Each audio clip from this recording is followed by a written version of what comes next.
Hey, people, party people. Welcome to the Pat Bev Show. This is episode 6.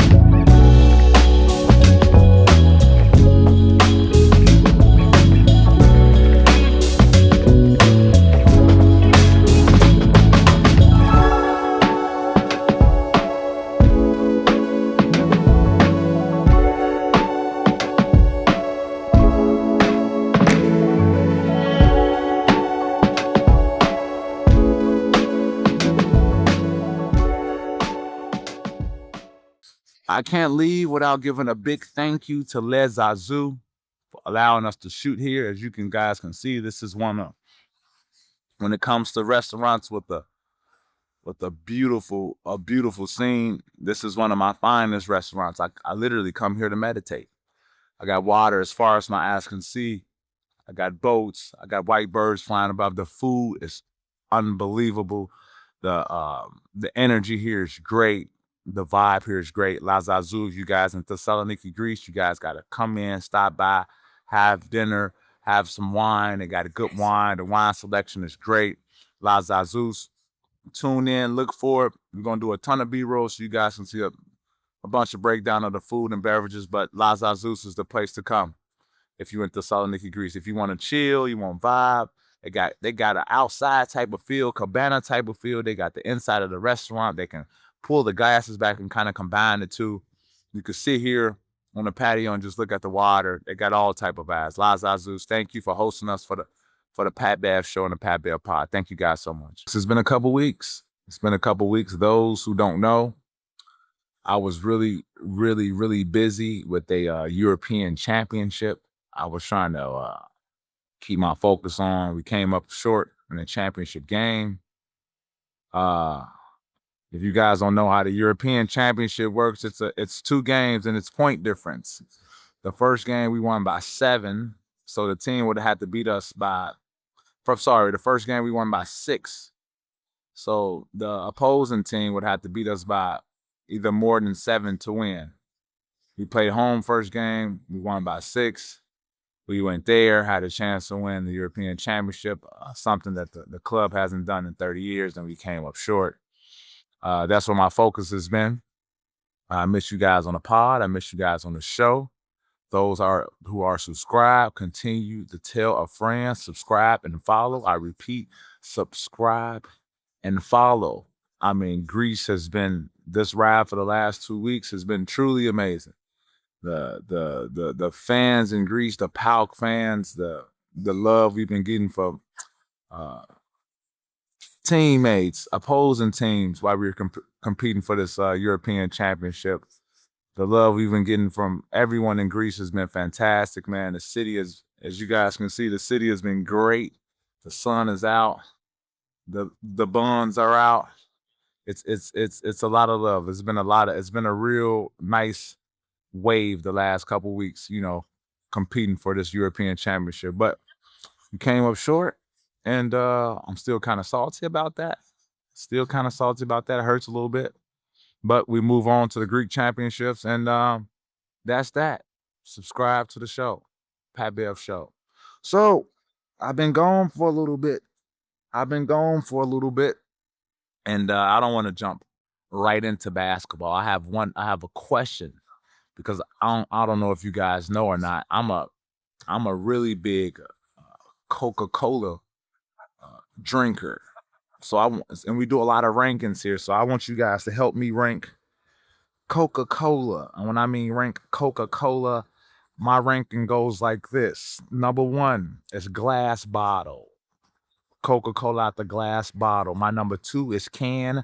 My number 3 is plastic. All of these are regular Coca-Colas. My number 4 is Coca-Cola Zero in a can. And my number 5 is Coca Zero in a bottle.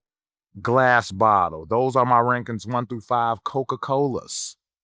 Yeah, that's how we starting this off. Coca-Cola. So I got glass bottle for me, 1.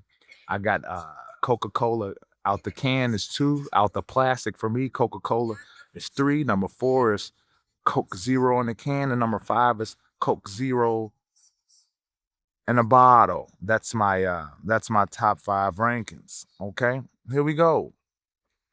Let's get right to the nitty gritty. Yeah, let's get right to the nitty gritty. Let's get right to playoff basketball. I'm gonna start Western Conference. I'm gonna go back and forth. I'm gonna go Western Conference, Eastern Conference. I'm gonna go back and forth. So just stay with me. We got OKC versus the Suns. Um, I mean, I thought the Suns would win one game, but they didn't. I think you got to get the Suns first off before we even talk about it. I think you got to get the Suns and Jordan a lot of credit, right? But we knew OKC was gonna take care of business, and they did. In my opinion, Shai was the MVP, but Chet stepped up and took over some games too, especially that them first couple games. So I like OKC. I like what they did. What they did first series got a ton of rest. Got some guys. I know they got a couple guys that's banged up. J Dub with the hamstring and all that, so he was able to get some rest. So that's the OKC series. I'm going to the Lakers Rockets. Now, I know Kevin Durant was hurt. I know he was hurt. I just hope he wasn't duck and smoke hurt.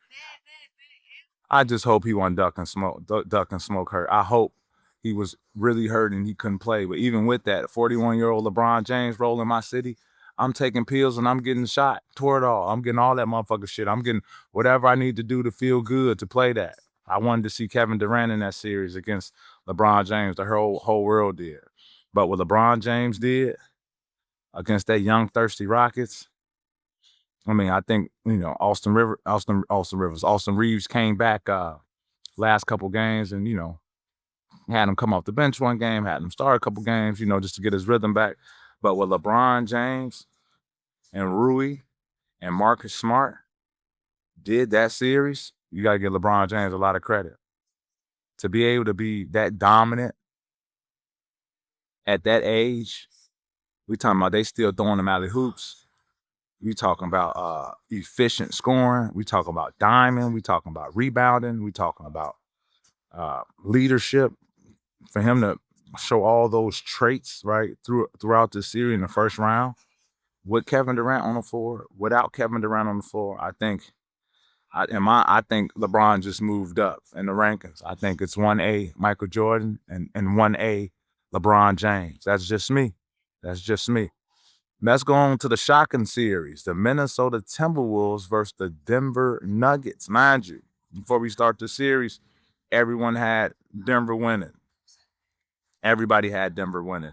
Jaden McDaniels, if y'all don't know him, boy's a dog. I text him after the first game. I say, don't let them get you rattled, right? I text him. I say, don't let them get you rattled. Keep y'all head. Y'all go win the series. He say, thanks. He say, thanks, OG. I got you. I say, but still pop your shit though. Like, don't stop popping your shit. Like, pop your shit. He say, nah, I got you. I got you, OG. Anthony Edwards gets hurt. Pray for Anthony Edwards. He gets hurt. Jay McDaniels steps up. I told y'all before I even got to the team, Jay McDaniels was a problem. He is a real dog. Like, he has that dog mentality, right? And don't be shocked because y'all hearing it now. He's been had that dog mentality. He was working out this summer with Kawhi Leonard. Like, let's not get it twisted. Boy was working out with Kawhi. Me and him got the same weightlifting trainer. Like, he come from a good batch. Jay McDaniel comes from a really good batch. So, not surprised there.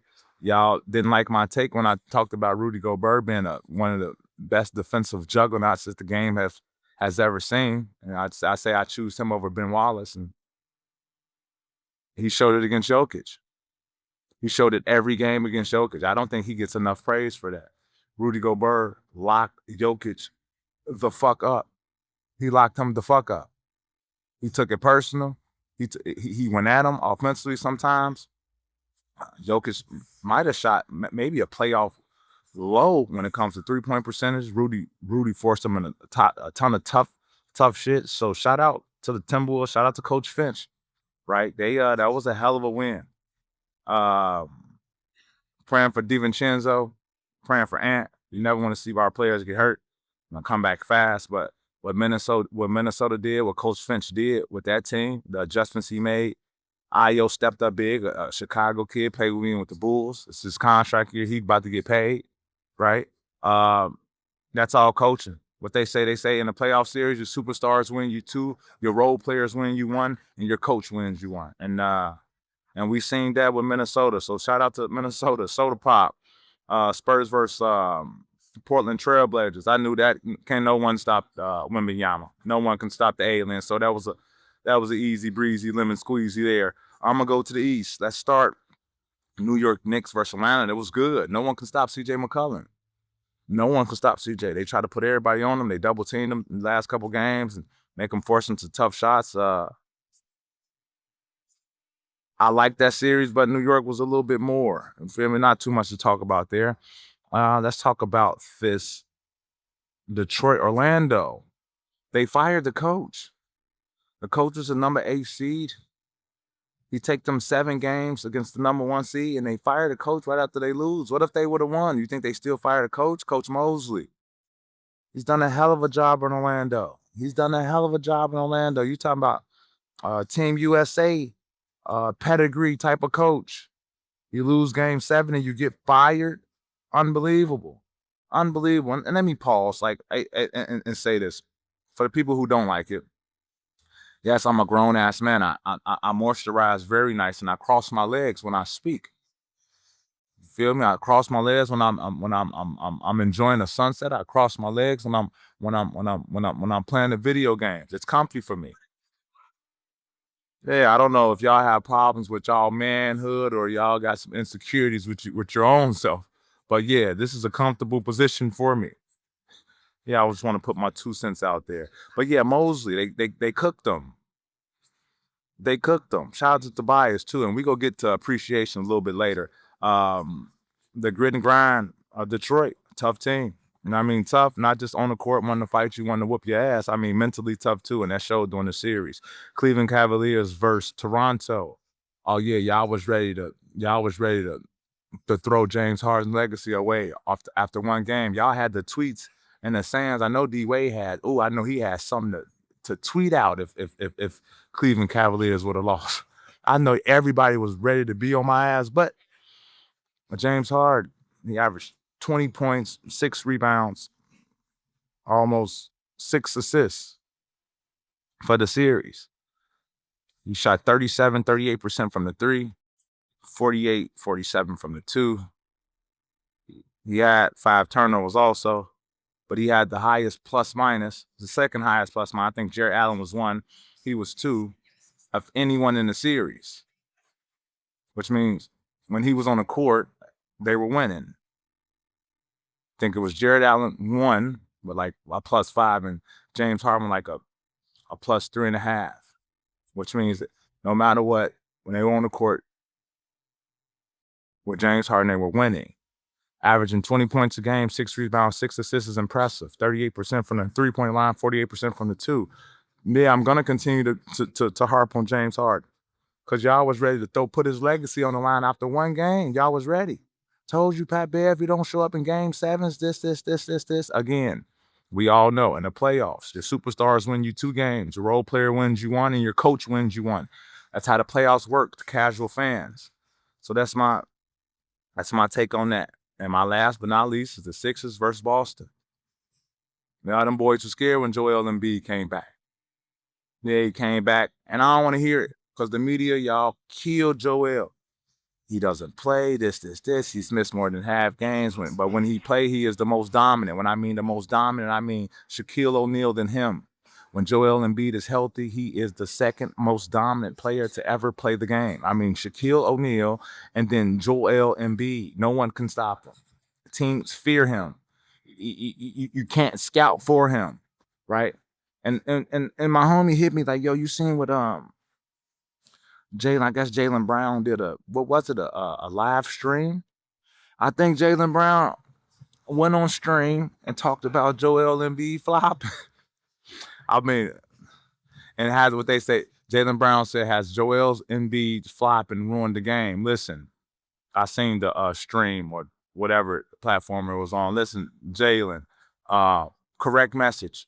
Great message. Great fucking message. I agree. Sometimes flopping has ruined the game. Sometimes I agree, but I think wrong setting, buddy. A wrong timing, buddy. I think right after you lose, makes you seem bitter. You feel me? You got three white dudes behind you in the cut, looking all tough. You got a microphone hanging from your shirt flapped out. You get tips on streams. You made almost $500 million. They tipping you on streams. Right message, just wrong timing, buddy. Wrong timing, man. Wrong timing. Um, I ain't gonna lie, Jalen. That rookie was on your ass. VJ Edgecombe was on your ass. He was on your ass. I got to tip my hat to VJ. Everybody ain't gonna say it. I'm gonna say it though. That rookie was on your ass. He made it extremely hard for you. They got up in his handle. They got up in Jaylen Brown's handle a ton of times. It's made him take some tough ass shots. VJ, they tried to post VJ Edgecombe, and Philly didn't help at all. They played him up 1-on-1. So yeah, Jalen, you had a hell of a season, in my opinion. NBA first team, especially what you've done with the Celtics. But the stream about Joel Embiid flopping, that's a bit early. Y'all knew y'all was getting it. And I know the vibes. You come in that locker room and you see Joel Embiid is playing tonight. That's a totally different team when he playing. Philly's a totally different team. While we on the account of VJ Edgecombe, I'm gonna say this: he's my rookie of the year. VJ is my rookie of the year. I'm not gonna lie to you. VJ Edgecombe is my rookie of the year. We talk about teams winning. We talk about how winning affects certain awards that people get. We talk about how making it to the playoff affects where you are in certain type of awards, playing games. He started damn near the entire season for Philadelphia. You talking about high minutes. You talking about Paul George being out and him being a key factor to why they're in the playoffs. You talk about, for a lot of times, him being a second option on the team when Paul George and Joel Embiid was out. We talking about VJ Edgecombe. We talking about guarding one of the NBA's first team players in Jaylen Brown and holding his own against rookie. We talking about 30-point games. We talking about him dunking on motherfuckers. We talking about him blocking shots off the backboard. VJ Edgecombe, and I don't know how they judge it, but I ain't gonna lie. He's my rookie of the year. He's my rookie of the year, and if he doesn't get it, blasphemy. Madness if he doesn't get it. Complete blasphemy and madness if he doesn't get it. He's my rookie of the year, VJ Edgecombe. I'm gonna go back to some individuals now as some appreciations, right? Because we always comparing people and all that. I'm giving the narrative about certain players throughout the first round of the playoffs that stood out to me. First and foremost, goes without saying, Tobias Harris. He was a teammate of mine with the Clippers. He was a teammate of mine in Philadelphia. You're talking about one of the truest professionals. You're talking about a person who take care of his body, who the look of him is great, doesn't have any drama, right? Always about the right things, always about the right advice, helping the young kids, always putting in the extra work, never duck and smoke. Tobias, let's play ones. Come on, Pat. Yeah, Pat, Tobias, I'm guarding you this practice. Come on. He always with the smoke. Shout out to Tobias, bro. I know, I for real, shout out to Tobias because he folds under pressure. He's not a superstar. He showed everybody that, yes, he is. If it's a big three, he's part of it. Shout out to Tobias Harris, man. Like Coach Bickerstaff said, I don't want to hear shit you have to say about Tobias Harris. Complete pro.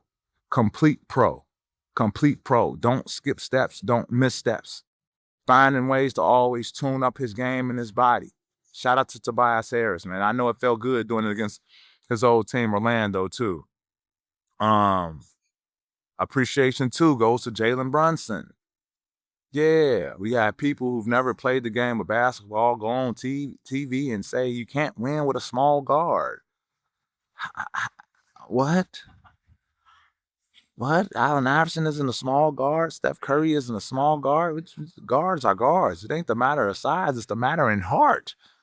I thought we all knew that as competitors.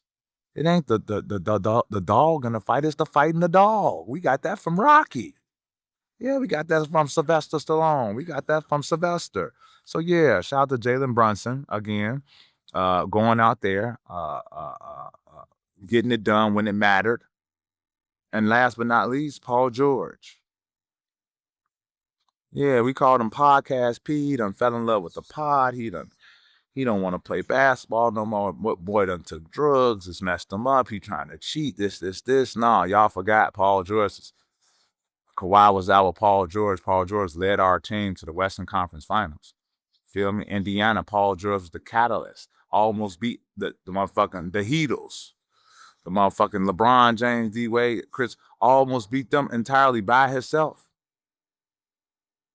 Paul George. Nah, y'all, we talk about Paul George a ton of we won't. Whatever position and role that he's taking, man. Shout out to Paul George, man.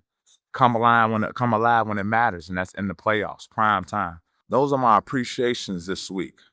Now I'm gonna talk about the Cat versus Embiid battle of the bigs. Now it's gonna be an interesting. I got Philly against the Knicks. Why? Because of Nick Nurse, right? And I'm gonna tell y'all kind of Nick Nurse's game plan before getting in real depth in it. If Karl Anthony Towns is giving Philadelphia problems from the 3-point line, man, they go play him up. They go play him against each other straight up. But if Karl is hitting the top of the key 3-point line a lot during the series, don't be surprised if you see Joel Embiid on Josh Hart or Joel Embiid on OG. If and when Nick Nurse makes that adjustment and puts Embiid on, the players who really can't shoot, that you want these players shooting, you would rather have these players shooting than your other players, it's going to be really tough for the Knicks to win. Really tough. It's going to be really, really tough for the Knicks to win if and when Nick Nurse makes that adjustment. But we got smoke. We got Cat trying to put motherfucking Joel Embiid in the headlock a couple years ago. Yeah, we got Joel Embiid thinking he X-Pac. Suck it every time you get an and one. I love it. It's gonna be good, great smoke. The first round of the playoffs, the battle of the big. Ooh, okay. Playoff preview: Lakers versus OKC. Now this is a tricky one. Because it's gonna be a game where the Lakers lose by 20, right? And after that game, if the Lakers can refocus real fast and I want y'all to understand as fans, this is a different series now, right? Because if LeBron James is on the basketball court, the same fouls you give Shai, you got to give LeBron James just off the strength. And if the fouls become, I don't know, Shai shoots 16 free throws and LeBron James shoots 14, 15 free throws, it becomes an even game, right? It becomes an even game. Vando is huge in the series. Rui is huge in the series. Shai's the MVP, but it's some guys collectively that can come together to kind of slow him down. I didn't say stop him. I did not say stop him. I said slow him down. And they have Marcus Smart. Marcus Smart is a different type of defensive guard, right? The Lakers can guard OKC.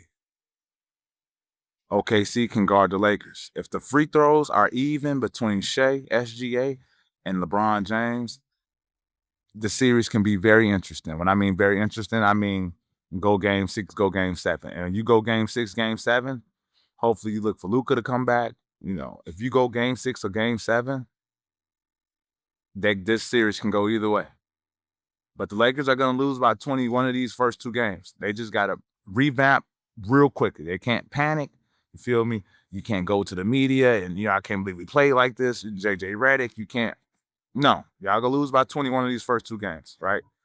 But if they can even the free throws out between King James and the future and SGA, this becomes a very, very interesting series. Again, they got a ton of people that can guard SGA. They got a ton of guards that can guard J-Dub. They got guards that can guard on the Lakers. They got, listen, I think they held the Rockets to 99 points, not even 100 points. That was a defensive series if anyone understood the game of basketball. So Lakers defense is legit. OKC defense is legit. I don't think they have anyone that can guard LeBron James in the post. I don't know who they're going to put on them, but it's going to be a very interesting series. Rui is huge this series. DeAndre Ayton is huge this series. Like, this is going to be a very good series. So that's my take on the Lakers versus OKC series. Cleveland versus Detroit. I got Cleveland in the series, right? I know the Thompson twin can't guard two people. He got to pick his poison. Who y'all want to guard? Y'all want to guard James Harden, y'all want to guard Donovan Mitchell, right? So I got Cleveland for this series. I love what Detroit is doing. I just the two bigs that Detroit play with, it's gonna be hard to kind of score in the paint a ton. You feel me? Cade Cunningham go good hits, but for the rest of those players, it's gonna be hard to kind of score in the paint. I'm putting size on Tobias, if I can. I don't know if that's Mobley or Allen, but I'm putting one of those bigs on Tobias just to make it hard, for him. Try to throw a shot off a little bit. I'm putting one of those bigs on him. I got to pick their poison. Dennis Schroeder's been playing great off the bench. Got to pick their poison, man. Got to pick their poison. But the Timberwolves versus Spurs, I just can't believe you guys. Y'all was really about to get on my ass if James Harden would have lost his game 7. That's why I got ahead of it. I sent the tweet out. I'm saying, yeah, man, I already know what's happening. I got Cavs, man. Harden, James Harden, man. Y'all didn't want to hear it, but that's the truth. And y'all salty. Look at y'all. I know y'all salty. Look, and I'm pointing my finger at y'all. I know y'all salty. Y'all salty. Y'all was praying for that man downfall. It was some people at home, ex-NBA players, fans, real fans, casual fans. It was a group, a community, a group of people who was really praying on James Harden's downfall. They were praying that he lost game 7. And that's crazy to me. Y'all should be ashamed of yourselves. Y'all should be ashamed of yourselves for even thinking or behaving that way.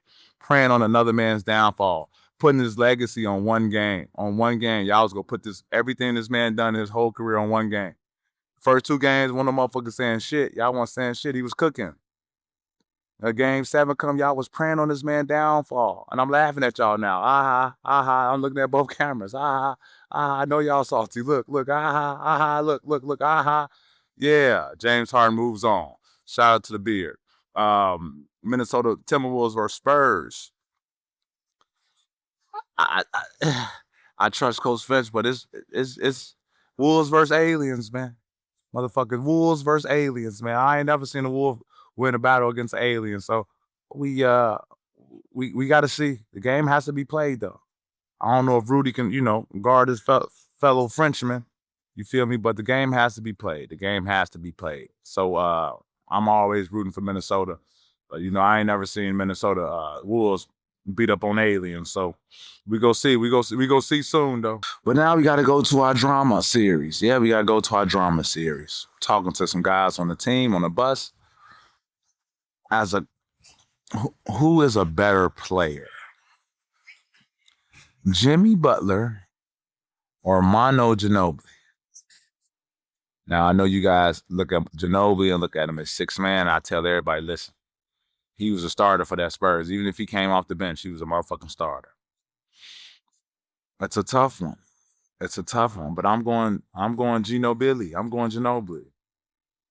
And there's no disrespect to Jimmy, but Ginobili, he brung Euro, he brung toughness, he brung big shot making, he brung playmaking, he brung championships, he brung winning pedigree, So I'm going Ginobili, man. Y'all let me know y'all takes on that. But look, I got an even better take. Here we go. I got a good one stored up. Here we go. I got Pat. Shout out to my boy Rasheed Cox too. He always had me with the comparison. This segment we call the drama segment.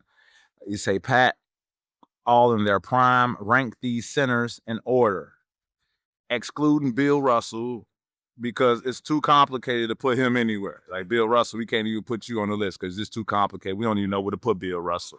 So these, I'm gonna name you guys the players first, and then I'm gonna go from 1 to 10. 1 being the best. First first player on the list is Shaq. Second player is Kareem Abdul-Jabbar. Third player is Wilt Chamberlain. Fourth player is Moses Malone. Fifth player is Hakeem Olajuwon. Sixth player is David Robinson. 7 is Joker, meaning Jokic. 8 is Dwight Howard. 9 is Joel Embiid. 10 is Patrick Ewing. Damn, this is a tough one. I'm gonna go Shaquille O'Neal 1. Bing. I'm going Joel Embiid 2. Bing. I'm going to Joker 3. Bing. I'm going Hakeem Olajuwon 4. Bing. Nah. I'm taking Hakeem out of there. I'm gonna go Kareem Abdul-Jabbar 4. Bing. I'm gonna go Hakeem Olajuwon 5. I'm gonna go Wilt Chamberlain 6. I'm gonna go Dwight 7. I'm gonna go David Robinson 8. I'm gonna go Patrick Ewing 9. I'm gonna go Moses Malone 10. That's it. Damn, that was tough. That's a tough one. Those are the rankings of the centers. Y'all let me know if y'all agree or disagree. Rasheed Cox, appreciate you, my boy. Always love. That's gonna be controversial. No disrespect to the past or anything, but those are my 10 bigs when it comes to bigs. Pat Bev Show, Pat Bev Pod. Listen, we almost at 11,000 subscribers. This has been probably a month and some change. 11,000 subscribers. Thanks to you guys. Thanks so much. Follow and subscribe. Follow the show and subscribe to the show. There we go. Now, I'm on the white today because the sun's still out. Yeah, the sun's still out, the bun's out, so I got to stay on the white a little bit. The question was, we speaking Chicago. Obviously, I'm from Chicago. I'm from the real Chicago. We speaking about Chicago. Why haven't Derrick Rose, Tony Allen, Pat Bev, Antoine Walker, Anthony Davis, DWade, et cetera, these people that's from Chicago, why haven't they came together and done things in Chicago? It's a great fucking question. I think everyone individually is trying to do their own part, right? I think everyone individually is trying to do their own part in their own communities. But far as like grouping, all of us doing something together. I know I spoke with Anthony Davis early on, some years back about doing something, and it kind of fell apart. But I think, I think guys are doing things, in their own communities, being intimate. Chicago's huge. Chicago's huge. You step the wrong way, you in somebody else's hood. So Chicago's huge. But I'm, me, I'm always open to providing back, for the future, for the young guns in Chicago. My high school just won a state championship this season, Marshall Commando. So, I think we should be doing more. I think we could do a lot more. I think, especially as far as basketball, I think we can do some pro-ams. I think I think we could do, especially with basketball. I think we could do a lot more. So. That's a great question. I challenged me and those guys to kind of get together and do something. And I don't know if it's a weekend where we do a tournament and we all hop on some pods together and just talk about Chicago basketball. But I think that's a hell of an idea. So thank you for that question. I appreciate that. Question came from one of my Chicago friends. The question about the guys from Chicago coming together and putting something together for Chicago. So. That's a hell of a question. I don't know. I like you know what? I like what I know they're not finished yet, but I kind of like what the Wizards are doing. I like the look of Trae Young. I like the look of Anthony Davis, right? I like the young cast they have. They remind me of like a little bit of that Orlando team, a couple years. If they can get they just need some veteran leadership. That's the only thing the Wizards need. Like the Wizards just need, you feel me, some veteran leadership, someone that can just feel me. Okay, I've been here before. You feel me? I've this is how you do things, right? Young guys, this is how you prepare your body. This is how you do things. But like somebody that's relatable too, not somebody that they don't respect. Somebody that's relatable and they respect. I I really like the Wizards. I like the youth. I like the picks they have. I like the veteran talent they acquired through trade. I really like the Wizards. I don't know how. The only thing they're missing is that veteran leadership. That minimum guy who's been around a ton, who knows the NBA, who the do's and don'ts, who can kind of steer you the right way, who can kind of, no, coach, don't go this way, go this little bit way, or no, player, no, we ain't going out tonight. We locked in. Like, if they get those one or two guys, I think they can be a play-in team, and in a couple years, they can be what Orlando is. They can be what Orlando is, competing for playoff positions every year. So it's just, it's not about the players, because they have the players, right? They have the talent. It's about, the small stuff, that veteran leadership. I think if they get that, I think they can definitely be a playoff team next year. But we'll see. We'll see. Okay, look. So question, my wind down. Now we're going to the wind down segment. I'm off the white right now because the sun's out. I'm off the white. Let me go ahead and finish this up real quick before I ask the question. 1 second. Here we go. At Brian Silly 2509. Hey, Pat Bev. I'm going to buy some wine. Which one should I get? Budget prices, please. Okay. Go ahead, go with the Lambrusco. Yeah, start off with the Lambrusco. I like the Lambrusco chilled. It's $20 $25 max. You say you want budget prices, please? I got you. Go with the Lambrusco. Lambrusco, hear me out. Lambrusco. I don't know how to spell it, but go with the Lambrusco. They got that motherfucker in a huge gallon looking bottle. That motherfucker $20. You hear me? $20, $25. Go with Lambrusco. Put it in the fridge. I prefer it chilled, the Lambrusco, and tell me if you like it too. I got another wind down question. At Deshaun Jefferson 860, where do you rank AK-47 all-time defensive player, Pat? He wants me to do a little segment on defensive guys. Okay, I could do the episode 7. AK-47, and I guess he means Andrei Kirilenko. He was different, from Russia, tough. I'm talking about 6'9", long arms, long frame, didn't care about getting dunked on, didn't care about getting crossed over, but he was so fucking tough. AK was so tough. I give him top 25 defender of all time at that wing position. Maybe he's 24, 23, 24, 25, but he's top 25 for sure at that wing spot when it comes to defensive guys, for sure. That's why I rank him. Hell of a defensive player. Had a really, really solid career too. So yeah, those are my wind down questions. And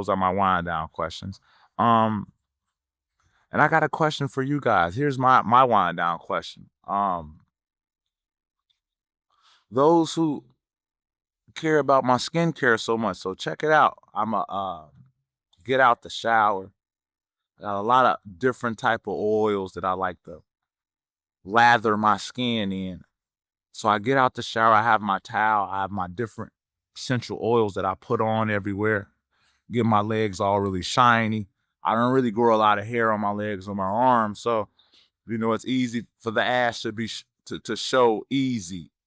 So I lather my legs up and arms in nice oils. You feel me? As you can tell, I'm not a bumpy skin type of guy, and I like to do the pod with my legs crossed.